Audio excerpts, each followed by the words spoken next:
لو مش عارف تبقى مبسوط النهارده عمرك ما هتبقى مبسوط. مفاجأة مش كده؟ انا برضو اتضايقت جدا لما اكتشفت ده. مش عايز ابالغ بس انا كنت هدخل في اكتئاب لما اكتشفت ان ولا حاجة من اللي انا بدور عليها ولا حاجة من اللي انا بجري وراها وطول اليوم بحاول اوصل لها هتديني 1% سعادة او انبساط. بس لما فكرت اكتر لقيت ان انا المفروض افرح مش ازعل، وان انا ممكن استغل الموضوع ده لصالحي، وده اللي هتكلم عنه في فيديو النهارده.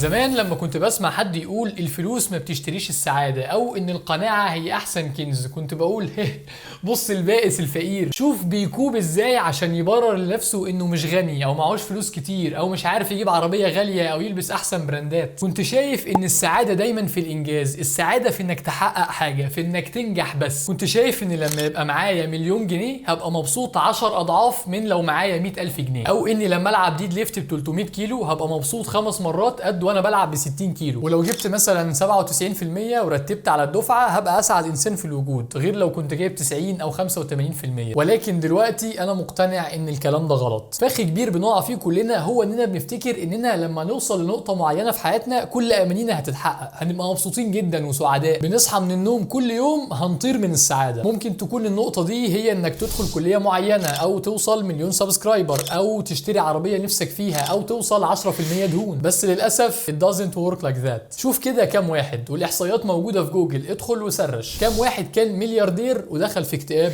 وانتحر. شوف كام طالب في الكليه اللي نفسك تدخلها وفاكر ان دخولك ليها هيخليك سعيد طول العمر. شوف كام طالب فيها كاره نفسه وحياته وعايز يحول ويسيبها. شوف كام فورم عندك في الجيم بيشيل اوزان محترمه وناشف وجسمه جسم جريك جاد، بس لما يبص في المرايه بيكتئب. ليه؟ عشان سمنته صغيره، سمنته اللي ممكن تبقى قد وشك مرتين اصلا. لو فاكر ان السعاده في تحقيق الاهداف يبقى انت هتتبسط في حياتك كلها شهرين ثلاثه. عملت قناه يوتيوب وهدفك توصل 10,000 سبسكرايبر، انا لما يبقى عندي 10,000 متابع انا هبقى مبسوط. وصلت 10,000 هي سعاده، انبساط، دوبامين في السماء. يلا يا عم تعالى نحتفل النهارده وناكل 10,000 كالوري ايس كريم. بكره عايز اوصل 100,000 سبسكرايبر، لازم اكبر القناه، لازم درع اعلقه على الحيطه واتصور معاه. بس هي المره دي بس، انا لما اوصل 100,000 سبسكرايبر انا مش هبقى عايز اي حاجه تاني من الدنيا. وصلت 100,000 سبسكرايبر، الف مبروك، فرحه وسعاده، وعازمكم على اي حاجه النهارده يا رجاله، وصورتين مع الدرع واحتفالات. ده انا كينج كونج الارض، ما بقتش شايف حد، وفاضل 4 اصفار واوصل للمليار. بعد اسبوع هو انا هوصل المليون امتى؟ انا عايز الدرع الذهبي، ما مش معقول هفضل تحت المليون طول العمر كده. انا يوتيوبر نص كم، انا مش هبقى راضي عن نفسي غير لما اوصل للدرع الذهبي. المحصله النهائيه، اتبسطت اسبوع لما وصلت 10,000، اسبوع لما وصلت 100,000، وممكن اتبسط اسبوع وممكن يكون اقل لما اوصل مليون، وباقي الوقت متقدر ومتعكنن وموقف سعادتي على اللي جاي. ده مثال واحد بس الامثله كتير. انا بحاول انقل لك امثله من ارض الواقع، حاجات انا بشوفها بعيني. مفيش حد في الكليه ما فرحش لما دخل طب، كلنا عشنا شهر سعيد جدا بعد التنسيق، ومع ذلك كتير جدا جدا مننا مع بدايه سنه اولى ما بقوش فرحانين، رجعوا للبيز لاين تاني وبقوا موقفين فرحتهم على انهم يرتبوا على الدفعه في سنه اولى. وفي ناس كتير دخلت في ديبريشن وكرهت الكليه وكرهت الحياه عشان شالت مواد في اولى، او جابت جيد او جيد جدا او حتى امتياز بس امتياز مش عالي. طب خد بقى الكبيره، من تعاملي مع الدفعات الاكبر عندنا في فتره الامتياز وفتره اختيار التخصصات، انا شفت ناس كان ترتيبها التراكمي 12 و15 وكانت حياتها عباره عن جحيم عشان مش هيلحقوا رمد او انف واذن او جلديه او اشعه، مع انه قدامه نسا وعظام وكارديو تخصصات كتير، وقدامه نيابه في الجامعه بدرجه. بس هو كان موقف حياته وسعادته على انه يبقى من اول 10 ويقدر ياخد مثلا نيابه انف واذن. انت ممكن تبقى في اولى او تانية ثانوي وبتشوف الفيديو وبتقول ايه الخرف اللي بيقوله ده انا لو دخلت طب انا مش عايز حاجه تاني من الدنيا، حتى لو بقيت بتاع بايو كيمستري، مع احترامي الشديد لاطباء البايو كيمستري، بس دي عداوه شخصيه. على فكره كلنا كنا بنقول كده واحنا مكانك، بس بمجرد ما توصل للهدف بتاعك بتحط هدف جديد وبتوقف عليه سعادتك، وبتقول لنفسك ده هو بس لو خسيت 10 كيلو وجسمي اتظبط شويه ده انا هبقى اسعد انسان في العالم. او انا النهارده بلعب بنش بالبار فاضي، لو بس وصلت ان انا احط طار 20 في كل ناحيه خلاص انا مش عايز حاجه تانية من الجيم. هفضل احط على نفسي واروح الجيم واكل اكل مش بحبه ومش بطيئه بيخليني عايز ارجع فتره مؤقته بس لحد ما اوصل للطاره ال20. عارف ايه المشكله؟ انك بعد ما توصل للطاره ال20 هتفرح وتتبسط وتنزل صوره في الجيم وتعمل دوشه على الفيسبوك، وهتفرح فعلا لمده 3 ايام، وبعد كده هتحس انك مش مكتفي، هتحس انك لازم توصل لطارتين 20، وبعد ما توصل طارتين هتبقى عايز توصل لثلاث طارات. والمفاجاه بقى ان اضخم فورمه عندك في الجيم اللي بيلعب بنش ب 180 كيلو ممكن يكون فاكر انه لما يوصل ل 200 كيلو هيبقى اسعد واحد في الدنيا، لما يوصل 200 كيلو خلاص مش هيبقى عايز حاجه تاني من الجيم. انت مصدق نفسك؟ يعني انت مش حاسس بالرضا وانت بتلعب ب 180 كيلو، بس هتبقى مبسوط وسعيد في حياتك لما تزود عليهم 20 كيلو. عشان كده انا بقول لك انك لو مش قادر تبقى مبسوط وانت معاك 100 جنيه مش هتقدر تبقى مبسوط وانت معاك 100,000 جنيه، لانك لما تجيب الايفون 12 هتبقى عايز تجيب ال 13، وبعد ال 13 عايز اجيب ايباد، عايز اجيب ايربود عاليه، عايز اجيب ماك بوك برو، ما لازم اعمل ايكو سيستم. ولو خلصت كل ده ممكن تدخل في سكه العربيات، عايز اجيب ميتسوبيشي لانسر، جبتها خلاص؟ لا انا عايز كيا سبورتاج. وصلت لها؟ لا انا مش مبسوط، انا عايز فولكس، انا عايز دوج، انا عايز مرسيدس. جبت كل دول؟ لا انا عايز لامبورجيني. ما هو محمد رمضان مش احسن مني في حاجه؟ خلاص خلصت كل العربيات، انا مش هبقى مبسوط غير لما اجيب طياره. الموضوع افور شويه بس للاسف ده اللي بيحصل، وحتى لو مش هيحصل معاك لانك عمرك ما هتجيب طياره ولا انا لكنك ممكن تشوف امثله حيه في الممثلين والمغنيين والمشاهير هتفهم كلامي. ممكن حد يرد ويقول لي طب ما تاهت والاناه، انا هحط لنفسي عدد كبير جدا من الاهداف واعمل حاجات كتير قوي وهدوس على نفسي على الاخر وهنجح فيهم كلهم، وبكده افضل مبسوط طول الوقت، هبقى دايما في حاله دوبامين رش، او على الاقل مش هسمح لمستويات السعاده عندي انها تنزل. والحقيقه دي استراتيجيه معقوله انا كنت مؤمن بيها في يوم من الايام، لحد ما لقيت فيها عيب قاتل كنت بكابر واقول انه مش هيأثر عليا. والعيب ده هو انك لو فشلت مره واحده، لو وقعت في حاجه واحده بس من الحاجات اللي موقف عليها سعادتك وانبساطك، هتاخد ضربه حزن واكتئاب هتجيبك الارض. هتحس انك مالكش اي قيمه في الحياه لسبب تافه، زي انك ما جبتش التقدير اللي انت عايزه في سنه من السنين، او انك زدت 5 كيلو، او اي حاجه تانية انت موقف عليها سعادتك. والمشكله ان مش دايما الموضوع بيبقى تحت تحكمك، انت ممكن تعمل 100%، ممكن تعمل كل حاجه تقدر تعملها وبرضه تفشل، تجيب اخرك بمعنى الكلمه وبرضه ما تعرفش تحقق اللي نفسك فيه، وساعتها هتقول لسعادتك وانبساطك ورضاك عن نفسك اللقاء في جنة الخلد إن شاء الله. على الجانب الآخر أنا مقتنع إن الكلام ده ليه حدود. صحيح أنت مش لازم تبقى مبسوط لو معاك مليون جنيه، لكن صعب جدا جدا تبقى مبسوط لو معاكش غير 10 جنيه، لو ما عندكش مرتبة تنام عليها أو مروحة تشغلها في الصيف أو حرفيا مش لاقي تاكل.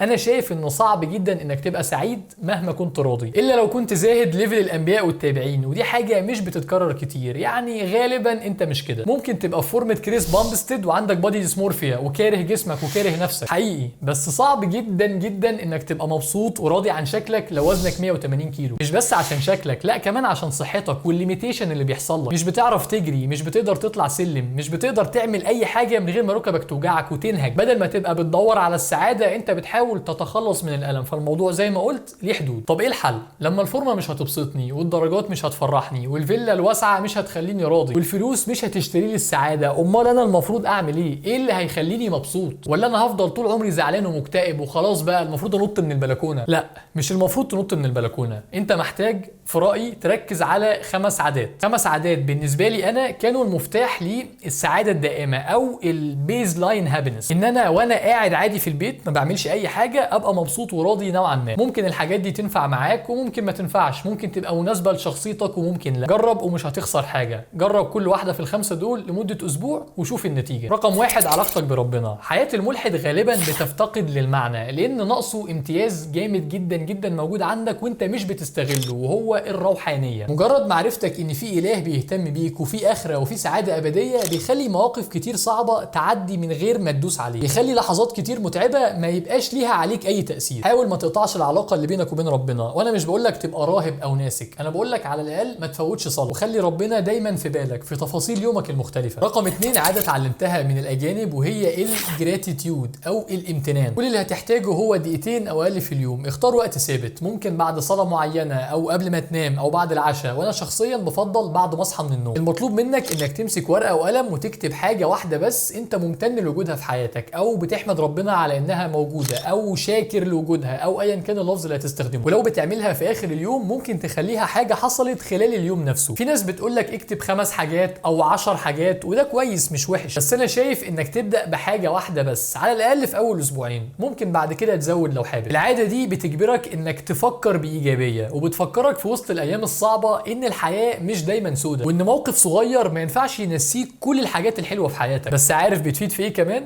بتفكرك ان احلى لحظات في حياتك ما بتكلفكش جنيه. القعده مع صحابك في الشارع، او التمشيه وقت الشروق، او كلمه حلوه اتقالت لك، كل الحاجات دي مش بتدفع فيها جنيه واحد. بس الطريقه دي مفيده في المقاومه اكتر من العلاج.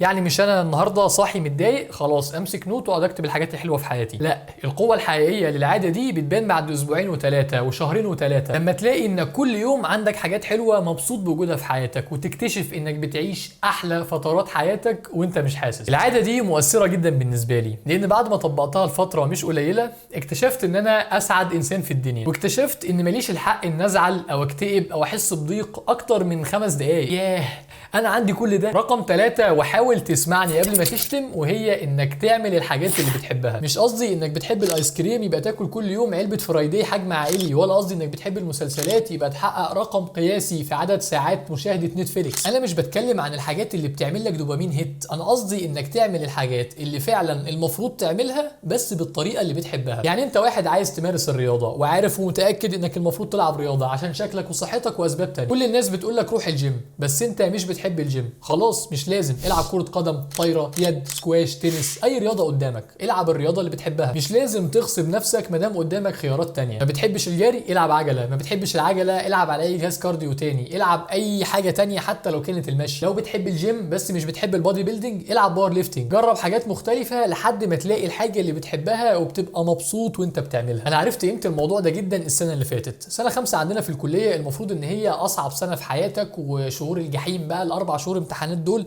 يفضلوا محفورين في ذاكرتك، وتفضل دي اسود ايام حياتك لحد ما تموت. انا مش من عشاق المذاكره، مش من الناس اللي بتصحى من النوم الصبح تقول ياه انا هذاكر 5 أو 6 ساعات النهارده، انا متشوق جدا. انا مش من الناس دي، بس برضو انا عارف ان انا قدامي 4 شهور لازم حياتي تبقى ان انا اصحى اذاكر انام. طب ازاي اقعد كل ده بعمل حاجه مش بحبها من غير ما اتجنن؟ الحل كان في حاجه واحده، ان اذاكر بالطريقه اللي بحبها. انا مش بحب اسمع ريكوردات دكتور فلان وفلان اللي شرحهم حلو للامتحانات، مش بحب اسمع محاضرات الكليه، بس بحب شرح فلان اللي بيرغي في تفاصيل مش مهمه. بحب اذاكر من تكست بوك. خلاص انا هعمل اللي بحبه، حتى لو احتجت ان اذاكر 10 ساعات في اليوم بدل 7 ساعات لو هذاكر بالطريقه التقليديه. كفايه ان في ال10 ساعات دول هبقى مبسوط. تخيل انك تقعد نص اليوم بتعمل حاجه بتحبها وعايز تعملها، تفتكر ده هيبقى تاثيره ايه على نفسيتك ومودك؟ اغلب الظن انك هتبقى مبسوط. رقم 4، العلاقات. بعد بحث مضني وتفكير وعصف ذهني لفتره طويله جدا اكتشفت ان العلاقات من اكتر الحاجات اللي بتديني سعاده في حياتي. ممكن انت ما تكونش زيي، بس انا بعتبر نفسي شخص اجتماعي، ببقى مبسوط مع الناس، ببقى مبسوط مع اهلي واصحابي، وشايف ان دي حاجه تستحق ان انا اقضي فيها وقت او اصرف عشانها فلوس. يعني في النقطه اللي فاتت مثلا كنت بقول ان انا بحاول اعمل حاجات مطلوب مني اعملها بس بطريقه بحبها، لكن مش بعمل الحاجات اللي بتديني دوبامين هيت تعلي هرمونات السعاده قوي وبعد كده تنزلها تاني مره واحده. هنا بقى باخد راحتي شويه، يعني عادي اقعد مع ناس صحابي ناكل 3 علب كارنفاليتا في قعده واحده، او اقعد مع اخويا نتفرج على 15 حلقه انمي ورا بعض مع ان ورايا مذاكره. الحاجات دي بتخليني اقضي وقت حلو مع ناس بحبها، وقت ببقى مستمتع بيه وعمري ما بندم عليه بعدين. حاجه برضو ساعدتني ان ارتب اولوياتي في النقطه دي هي ان قعدت مع نفسي في مره وسالتها هو انا ايه قيمه علاقتي مع فلان؟ يعني العلاقه دي قيمتها ايه بالنسبه لي؟ يعني انا مستعد ادفع كام عشان فلان صاحبي يفضل صاحبي وعلاقتنا تفضل كويسه؟ وسالت نفسي السؤال ده مع كذا واحد، مش واحد بس. لو اتعرض عليا 1000 جنيه مقابل ان فلان ده يختفي من حياتي ويبقى واحد ما اعرفوش، هل هوافق؟ طب 10000؟ طب 100000؟ طب مليون؟ والنتيجه ان لقيت ان في علاقات كتير في حياتي بتديني معنى وسعاده اكتر من اللي هاخدها من 10 مليون جنيه. والكلام ده كان ايام ما الدولار كان ب 15 جنيه مش 30. فعرفت اني ما ينفعش اخلي العلاقات دي تضعف عشان شغل او مذاكره او عشان حاجه متعلقه بالفلوس، ولازم يبقى في توازن طبعا. يعني مش هيبقى عندي فاينل بكره واقعد اليوم كله على القهوه، بس مفيش مانع ان اضحي ببعض الدرجات مقابل ان انا اقضي وقت كويس مع اهلي او صحابي، خصوصا اني عارف كويس ان دي حاجه بتبسطني وبترفع جوده حياتي، وغالبا هتكون بتبسطك انت كمان. 5،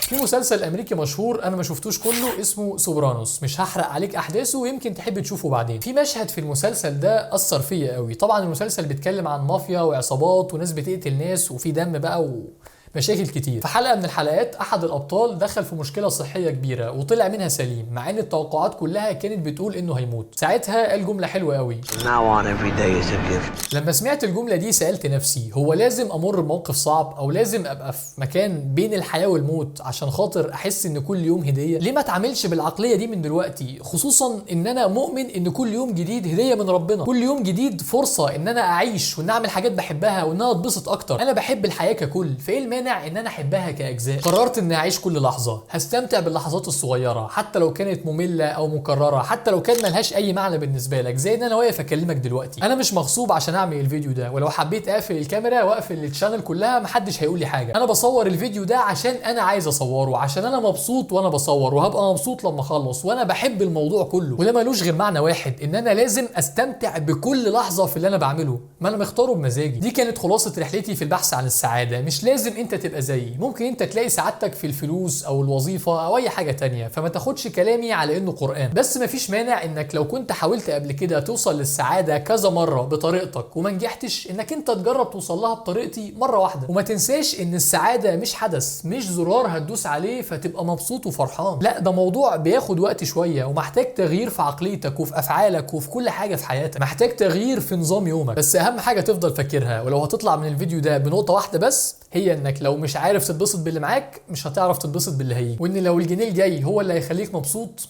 طب ليه ما اتبسطتش بالجنيه اللي فات؟ عايز اعرف رايكم بجد المره دي، مش اعمل لايك وسبسكرايب وكده، لا بجد انا عايز اتناقش المره دي في الكومنتات. اكتب لي رايك تحت، يمكن عندك وجهه نظر مختلفه عني، يمكن خدت تجربه طلعت لك نتائج او افكار تانية غير اللي عندي، عايز اتناقش معاك واعرفها. واسف لو كنت طولت عليكم او انفعلت شويه في الفيديو، بس شكرا لحسن استماعكم، سلام عليكم.